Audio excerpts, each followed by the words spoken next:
Whether you've bought a new bike and it's turned up in a box, or you just want to swap your pedals out for some fresh ones, you're going to need to know how to remove pedals and install them both correctly and safely.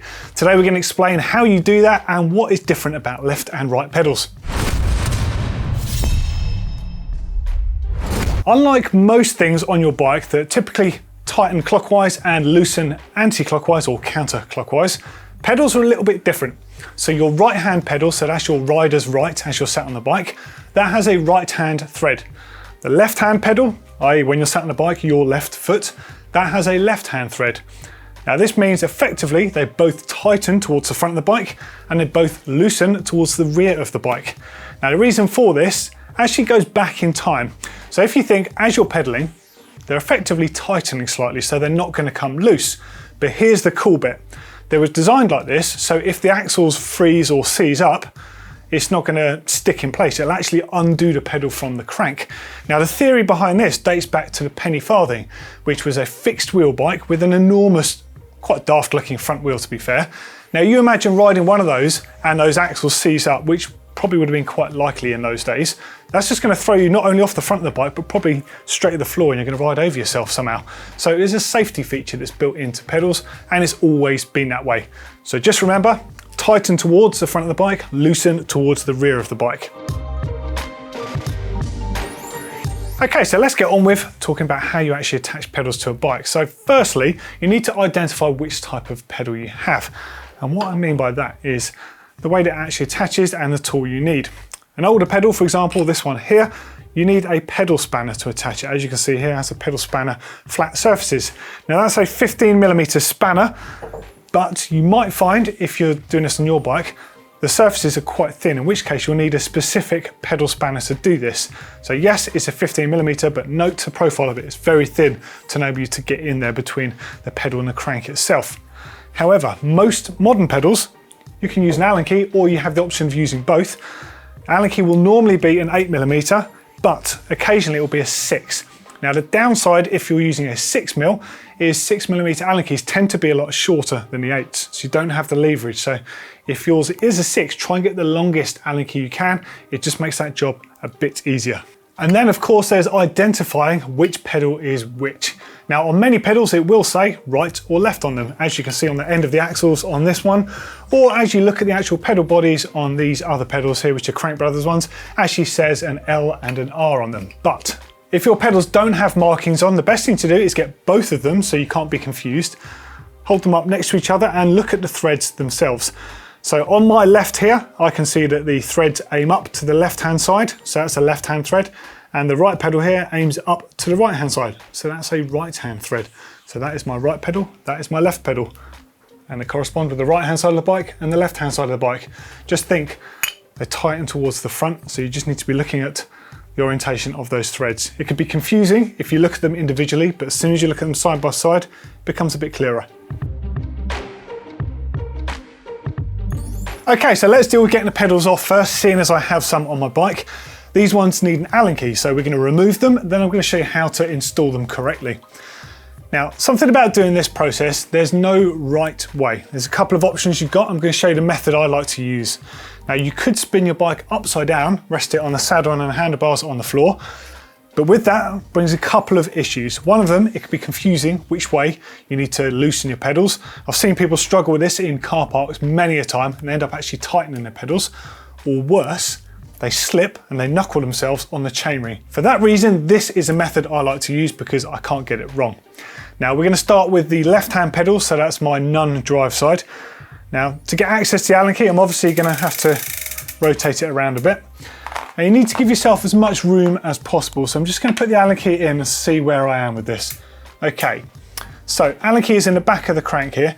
If I was to put pressure on the Allen key at this point, more than likely the crank will just move forwards, so I need to give myself a little bit more space. So I'm just going to move it as close to the tyre as I can there, and this gives me the best mechanical advantage, the biggest amount of leverage to undo the pedal, remembering that it loosens towards the rear of the bike here. Okay, so I'm going to put the pressure on the Allen key at this end.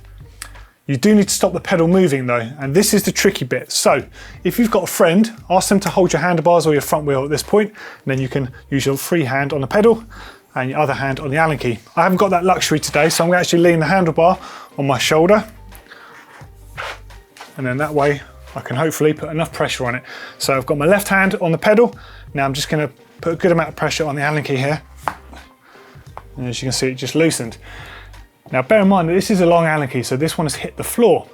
If you've had to do this and it's kind of come unstuck at quite a rate, if you've got shorter Allen keys, there's a good chance it could flip all the way around and hit your down tubes. So just be mindful of that. Now once you've sort of shocked it loose, I guess you could say, now it's time to just literally back it off. I'm going to hold the crank and also hold the pedal at the same time. And there we go, and it's free. Time to repeat the process with the drive side. Now of course this brings its own problems as well, because you don't want to get the greasy chain near your hands, so you just need to think about this a bit. And I think I'm going to do this one from this side of the bike at the same time. Same thing applies. Getting the Allen key in a position gives you the most amount of mechanical advantage. Lean the handlebar on my shoulder again and push down. There we go. A little bit tighter, that one.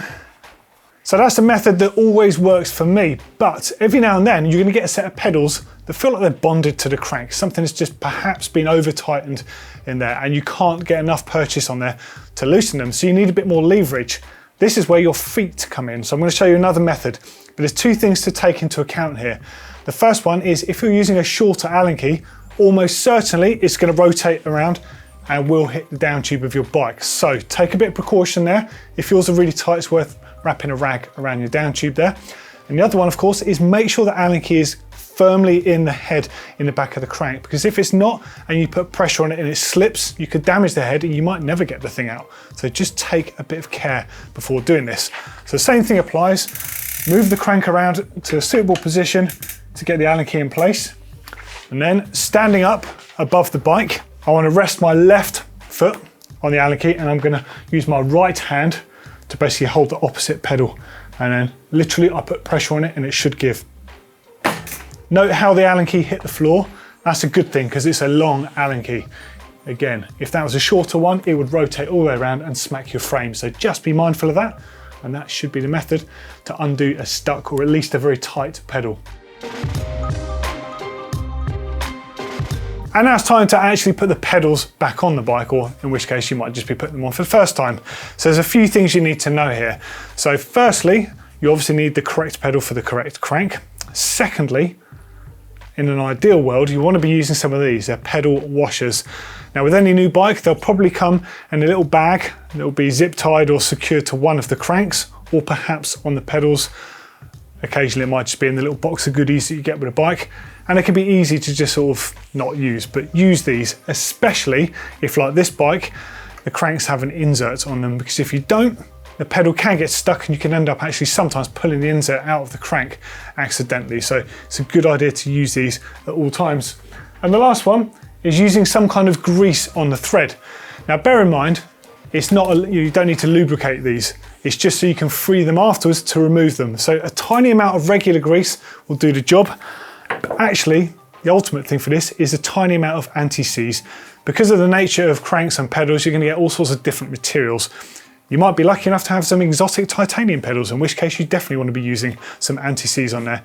It's effectively a barrier between the two different types of metal, and it just means you can tighten your pedals sufficiently, and it means they're always going to be able to get off the bike without any sort of stress in removing them afterwards. So get yourself some of that. Comes in small tubes as well. You don't need a full workshop size one, but it's good to have around at home in your own workshop. Okay, so with a pedal washer on both pedals and a small bit of anti-seize on them, honestly, a tiny amount is all that you need. It goes a long way. It's time to get the pedals prepped and ready to get on. So I'm going to do drive side first. So let's rotate that down to the bottom of the stroke there. And then I'm going to do a combination of things here. I'm going to let the bike lean on me.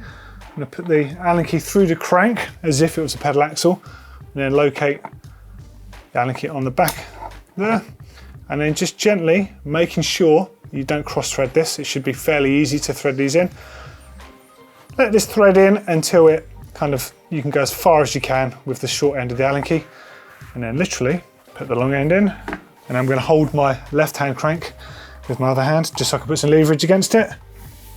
And there we go. You don't need to go crazy. It needs to be tight, but you don't need to hang off the Allen key because of the fact your pedals won't naturally come undone. If anything, they naturally tighten slightly, so that's all you need to do. But it is a good idea from time to time to just check your pedals to make sure they haven't come undone before you ride a bike. And repeat the same process with the other side. A little bit trickier though, because you've got the weight of the pedal at the top, so you might need to hold this one in place. I'm actually going to have to thread this one on just to get it going. And then get the Allen key in the back. Same thing applies. Rotate that forward slightly. Give myself a good amount of leverage. Same thing again, putting it against the opposite pedal there and pushing down on the Allen key, and we're good. And there we go, that is a set of pedals fastened securely to the bike safely with the correct equipment there. So that's anti-seize and those pedal washers. That means these pedals will come off easily when I need them to. And now time for the more traditional method, using a pedal spanner, which actually kind of makes me smile because this just reminds me of working in a bike shop. And it's so much easier using a pedal spanner on a set of pedals than it is with the more modern equivalent using an Allen key, because let's face it, it's a bit of a pain having to get to the back of the cranks when the outside of the crank is much easier for access. So to do this, sit yourself over the bike itself. If you've got a dropper post, get the saddle out of the way. If you haven't, it makes it easier actually to remove the saddle sometimes for this. But basically get it out of the way so you've got good access to the crank. Now remembering, same rules apply. Pedals tighten to the front of the bike and they loosen to the rear. Now pedal spanners have got a lot of leverage on them, so they're pretty easy to use. So what you want is the pedal ideally facing forward. So the right hand pedal is in a kind of 3 o'clock position. Left hand pedal looking at the bike from that side would be 9 o'clock position, or as close to it as possible. Now you'll often see on pedal spanners they have 2 different 15mm sections on it. It's because of the fact that no one pedal will be lined up in the same orientation. So on this bike I can see, because the flat of the pedal is facing forwards, the best way is to insert the pedal from here, and this is going to give me ultimate leverage. Again, loosen to the rear, tighten to the front. So I want to hold my left pedal with my left hand, and on the right pedal, just going to push this down to undo it. That simple. Okay, so now it's loose. The easiest method is just to remove it from the crank by hand at this point. Pretty simple stuff. You've used the leverage of the spanner to good effect, and then that one is off the bike. And time to repeat on the other side. Only difference with removing the non-drive side is you don't have a pedal to hold to pull against, so you might just have to hold the crank in the same case. And nice and simple. Again,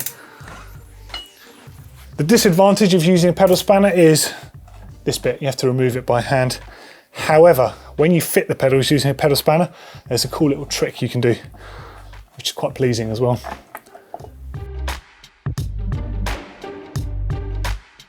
And for putting your pedals back on, get your right hand crank first, so it's facing forwards on the bike, and then you're going to have to just manually thread the pedal in, just a few turns to get it in. You don't have the luxury of the Allen key just to get it spinning, but the pedal spanner does something very cool at this point. Now this is easier if you've got another pedal on, but I should be alright doing this. You literally rotate the crank using the pedal, and this is tightening the pedal. And there we go, and I'll just give it a tug, and that's nice and tight. Time to repeat with the left hand crank. There we go, that's 2 methods of installing and removing pedals. Now just don't forget, pedals always tighten towards the front of the bike, they loosen towards the rear of the bike. On all pedals, it's a good idea to use pedal washers and a very small amount of anti-seize or some grease on there. Pretty simple, just to remember that stuff. Now pedals don't tend to come loose, as I've explained, when you ride, but it's still a good idea from time to time, as you should do with all other bolts on a bike, just do a bit of a bolt check, just to make sure things are as they should be. And there you go, job done. Hopefully this video has been helpful for you. Let us know what you think in the comments underneath, and we'll see you in the next video. Ta-ra.